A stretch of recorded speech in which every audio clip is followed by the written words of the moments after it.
High বন্ধুরা, আজ কোথায় বেড়াতে এসেছি দেখুন। আদিযোগী শিব মন্দিরে।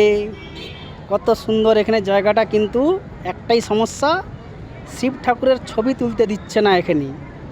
কি করব বলুন, শিব মূর্তিটা দেখাতে পাচ্ছি না, এমনি ফটো তুলছি দূর থেকে, ওইটা দেখাবো সবাইকে। দেখুন এখানের মৌসুমটা কত সুন্দর দেখুন। আজকে কি বৃষ্টি, সব ভিজে গেছি আমরা সবাই, বুঝতে পারছেন। কি সুন্দর জায়গাটা, কিন্তু জায়গা কি সুন্দর হলে কি হবে, বৃষ্টিতে ভিজে গেছি আজকে। আর যেটার জন্য এলাম দর্শন করতে দিবে, কিন্তু মোবাইলে ফটো ভিডিও কিছু করতে দিবে না।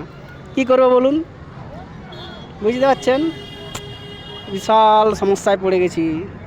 এই দেখুন আপনাদেরকে আমি জায়গাটা দেখাচ্ছি, দেখো কত সুন্দর, দেখুন জায়গাটা দেখাচ্ছি খালি। হ্যাঁ, দেখতে থাকুন সবাই ভিডিওটা, খুব ভালো লাগবে জায়গাটা দেখে। কিন্তু শিবের টেম্পলটা একটুখানি দেখাবো, শিবের মূর্তিটা ওইটুকুই, কিন্তু পরিষ্কার হবে না, একটু আবছা আবছা হবে, কেন ভিতর থেকে করতে দেয়নি তো, বাইরে থেকে করতে দিয়েছে। দেখাচ্ছি সবাইকে, ঠিক আছে, ওকে।